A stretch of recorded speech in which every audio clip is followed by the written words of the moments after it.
What is up, guys? Dzeeff here, and today I wanted to talk about Cyberdarks. Now, I made a video about this deck a few days ago talking about how I didn't really like the combo version of this deck, and while a lot of you guys said that there was a better combo out there, I still felt like you could play this deck as a control deck and it would be pretty decent.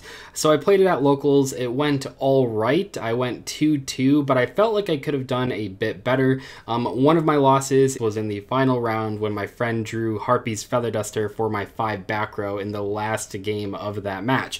So I think this deck does have potential and it is a work in progress, but I wanted to show you guys my build of Cyberdarks just to kind of talk about my experience with Cyberdarks and talk about some of the areas where this deck could improve.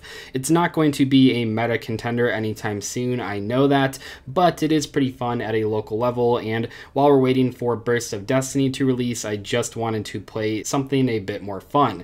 Anyway, we have the Cyberdark deck here. I'll kind of talk about my card choices. We, of course, have 3 copies of Cyberdark Claw. By the way, one of my Cyberdark structure decks was miscut, so like a third of these cards are miscut, which is pretty cool, but we do have 3 Claw, of course. 3 copies of Cannon. I know people don't usually play 3 copies of this one, but this card is very important for this version of the deck. I'll talk more about that in a little bit here, but Cannon is very good. You really want to open like 1 Cyberdark monster and then 4 traps with this deck, so the Cannon is very good in the early stages of the game.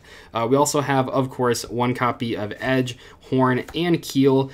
These cards aren't great. Edge is actually probably the best one. It's basically a Meluseek when you have Claw equipped. Horn is alright because it can do that piercing battle damage, and Keel is pretty bad, but we're playing it for the name. We also only played, and don't cringe too much, 2 copies of Cyberdragon Core. I know a lot of the combo builds out there play 3 Core plus 3 Cyber Emergency. The card is very good in the combo version of the deck. It's basically necessary to perform the combo on turn 1, but because we're not playing the combo, I think that 2 Core was just fine. I honestly never bricked by not drawing any monster cards. I think that this was the right number of monsters to play, and there even was like a time when I bricked by drawing too many monster cards. So I think 2 Core is like okay. We're not trying to flood the board with a bunch of monsters. We're trying to summon 1 Cyberdark and set a bunch of back row. The big tech choice though, and I did not come up with this, was Eldritch the Golden Lord. So my friend Alex, who you guys might know, he has topped events with Cyber Dragons. He's a huge Cyber Dragon fan.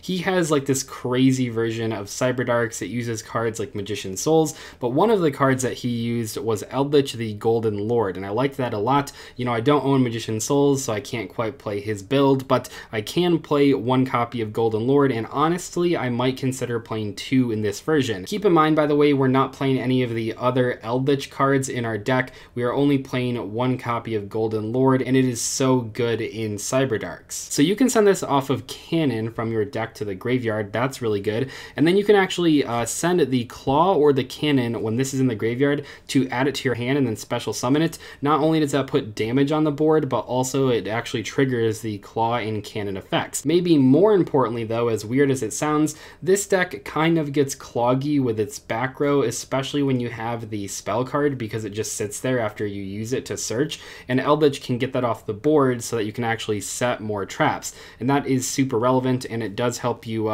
kind of perform like a 2-turn kill sometimes, because you'll attack for 24, you'll send this, and then on the next turn you'll revive this, attack for 24 plus the 35, and that's 8,300 damage, so that is actually a pretty good way to win the game there. You'll use the traps to make sure your opponent doesn't have a board, and then you attack like a couple times with your Cyberdark monster and once with the Golden Lord. So I think this card is great in the deck, and I would actually consider playing 2. It was way better than I thought it was. I thought it was going to be good, but it definitely overperformed.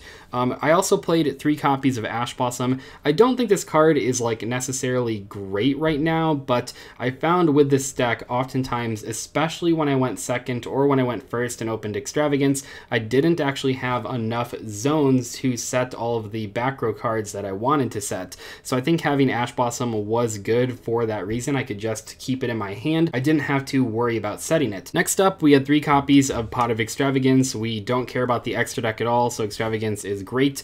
1 copy of Pot of Duality. I think I will actually play 2 Duality going forward. The card was quite good in this deck. I also played 3 copies of Cyberdark Realm, so the card is very good, obviously, but like I said, it can be kind of awkward. It does clog up your back row a bit. I think it's pretty easy to imagine how this card can be cloggy. I mean, the card is very good, but for example, if you have Realm to search for a starter, and then you want to set up the continuous trap, well, that's 3 of your back row cards taken up. You'll have the continuous spell on the board, the continuous trap on the board, and the equipped monster on the board as well. So that can be a bit awkward, and that's why Eldritch is so good in this deck, even though we're not playing any of the Eldritch traps. Finally, for the spells, we played 1 copy of Cyberdark Impact. Yeah, this card sucks. I was really worried about the grind game for this deck, because if you go through all 3 normal summonable monsters, like the 3 main Cyberdarks, it kind of seems like you don't have a win condition if you haven't actually managed to win by that point. I mean, yeah, you have Eldritch, but you don't have like a strong normal summon. It can be a little bit awkward. So I wanted to play that 1 Cyberdark Impact just as a searchable way to sort of mini Pot of Avarice, and it didn't really work out. You know, I bricked on this card a lot, especially when I went first. I only resolved it once and I still lost. Probably would not play Cyberdark Impact in the future, which will change the extra deck quite a bit. But anyway, that was it for the spell cards. For the traps, we have 3 copies of Strike, obviously one of the best trap cards in the game, 3 copies of Judgment, and 3 copies of Goes and Match. All of the cards you care about are dark. This card is a bit awkward when you have Eldritch, but if you are flipping Goes and Match, it's in a matchup where it's just going to win you the game. Usually, though, you'd rather have the Eldritch in like the matches where Goes and Match isn't automatically game. That being said, I think that it is worth playing the Goes and Match in the main deck right now. It is very good against a lot of the meta decks. Next up, and this is kind of a meta call that I've been doing with like Altergeist recently, I was main decking 3 copies of Evenly Matched. A lot of people are playing mid-range decks right now. Maybe it'll change when Burst of Destiny releases, but I think Evenly is like pretty hilarious in the main deck of trap decks right now. You don't have to play this card though. I know a lot of people don't like main decking Evenly Matched, but personally I thought it was very good, and if you do draw it, you can just send it for Eldritch to like get rid of a card on your opponent's side of the field, or in the late game you can set it and then special summon the Eldritch by sending it from the field as well. So it's not that bad to draw even if you can't use it.